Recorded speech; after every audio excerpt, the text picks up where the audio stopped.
लक्ष्मी नमो नमः। ओम विष्णु प्रियाय नमो नमः।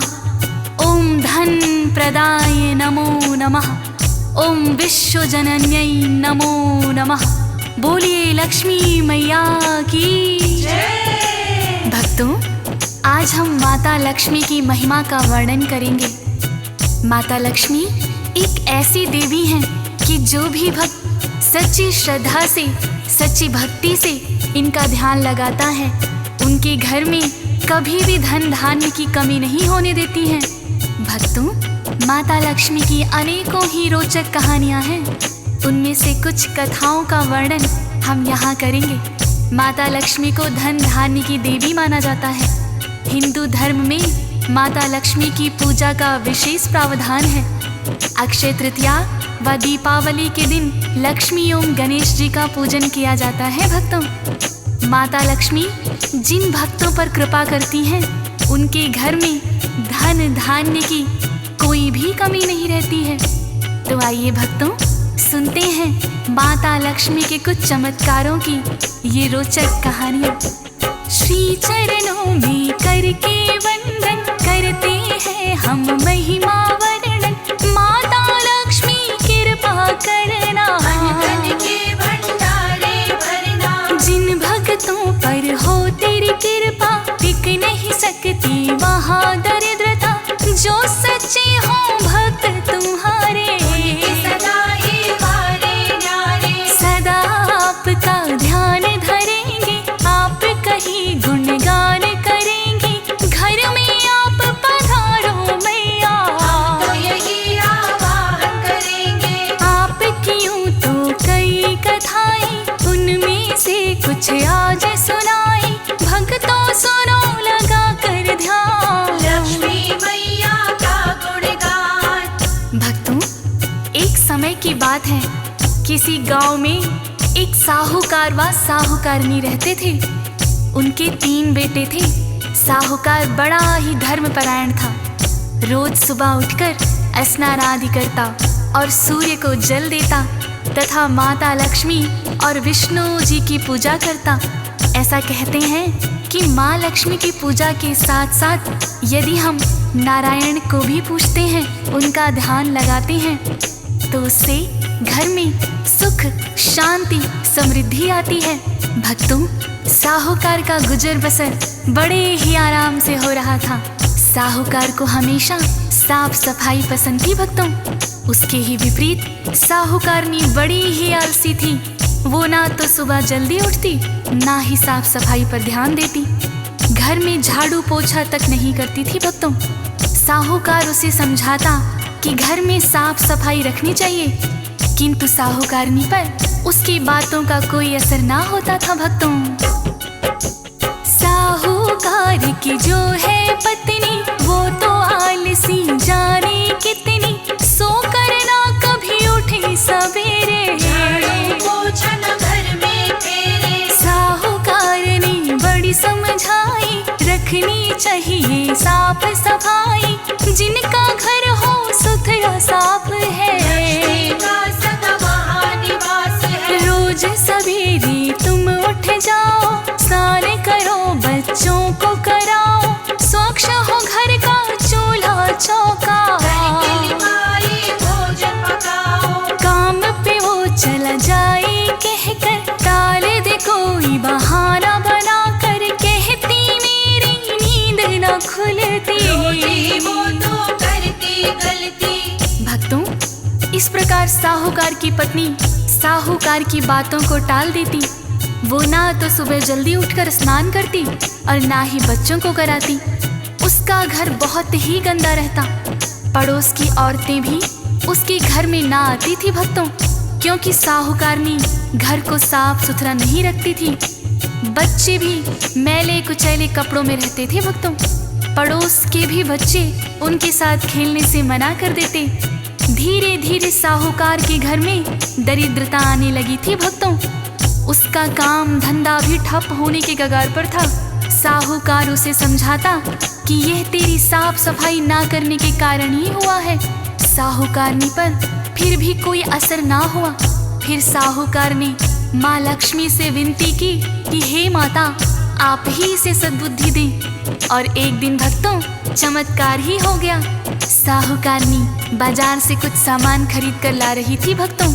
आते आते उसे अंधेरा हो गया, किंतु उसने हाथ में लालटेन दे रखी थी। रास्ते में उसे एक औरत मिली और कहने लगी, सुन लो बहना, मैं हूँ अकेली, मुझको समझो अपनी सहेली। अपनी लालटेन मुझे दिखाओ और रास्ता पार कराओ। चलते चलते हुआ अंधेरा, ना कोई संगी साथी मेरा, मुझे रास्ता पार कराओ।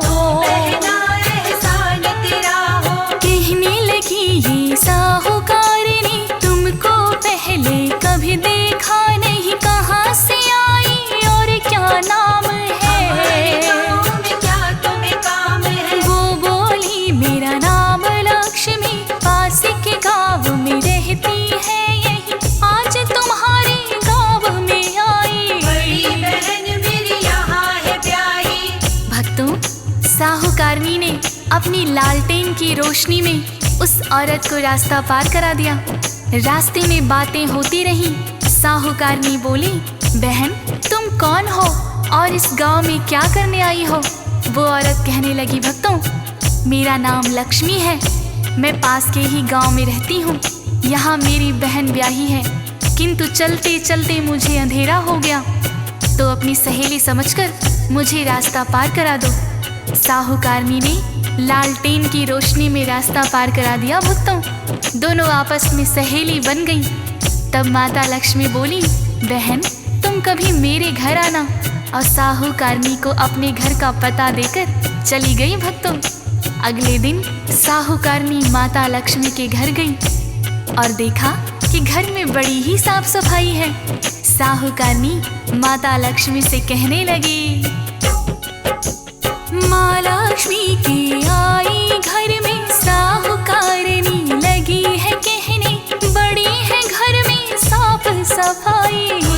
की है या करवाई। माँ लक्ष्मी कहने लगी, बहना स्वच्छ चाहिए घर सदा रहना, घर में होती इससे बरकत। रहे साफ सुथरा घर तब तक। साहूकारनी लगी है कहने, ऐसी सफाई ना मेरे घर में, कभी तुम मेरे घर में आना। मुझे सलीका यही सिखाना।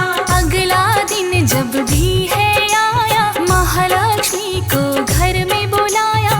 माता लक्ष्मी जब है आई, लाती घर में साफ सफाई। भक्तों इस तरह साहूकारनी के कहने पर माता लक्ष्मी उसके घर में आई और देखा ना तो घर में झाड़ू पोछा किया है और ना ही साफ सफाई है भक्तों। बच्चों ने भी मैले कुचले कपड़े पहन रखे हैं। माता लक्ष्मी कहने लगी, बहना चलो तुम घर की साफ सफाई करो, मैं तुम्हें बताती हूँ कि किस तरह से घर साफ रखा जाता है। माता लक्ष्मी साहूकारनी को बताती गई और साहूकारनी ने पूरे घर की साफ सफाई की और खुद भी स्नान करके साफ कपड़े पहने और बच्चों को भी स्नान कराकर साफ सुथरे कपड़े पहनाए। फिर गोबर से लिपाई करी, चूल्हा चौका किया और माता लक्ष्मी के लिए भोजन भी बनाया भक्तों। इस तरह माता लक्ष्मी उसके घर रोज आने लगी थी भक्तों।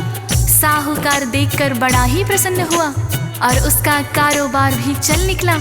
जब साहूकार की हालत ठीक होने लगी तो पड़ोस की औरतों ने देखा साहूकारनी के घर ये कौन औरत आती है।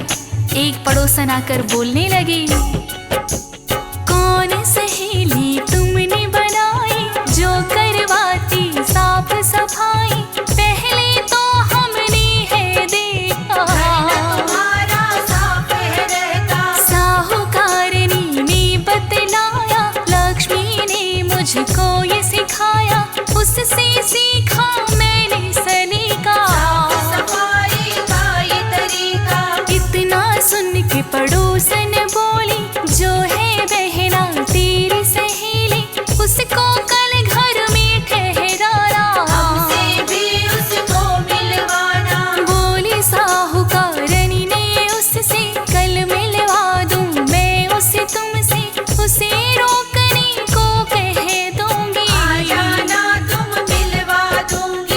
भक्तों, अगले दिन जब माता लक्ष्मी साहूकारनी के घर आई तो साहूकारनी बोली, बहन लक्ष्मी, तुम आज मेरे घर रुक जाओ। माता लक्ष्मी कहने लगी, मैं तो राजा महाराजा के घर भी नहीं रुकती, फिर तुम्हारे घर कैसे रुक जाऊं? पर साहूकारनी उसे हाथ पकड़कर बलपूर्वक चौकी पर बिठा दिया। तब माता लक्ष्मी ने साक्षात दर्शन दिए भक्तों। उस दिन के बाद से साहूकार के घर में धन धान्य की कोई कमी ना रही और साहूकारनी भी माता लक्ष्मी की भक्त बन गई भक्तों, और घर में रोज साफ सफाई करके माता लक्ष्मी का पूजन करने लगी। इसी तरह भक्तों, माता लक्ष्मी के चमत्कार की एक और कथा है, आइए श्रवण करते हैं। माँ लक्ष्मी की ये है कहानी, कथा है भगत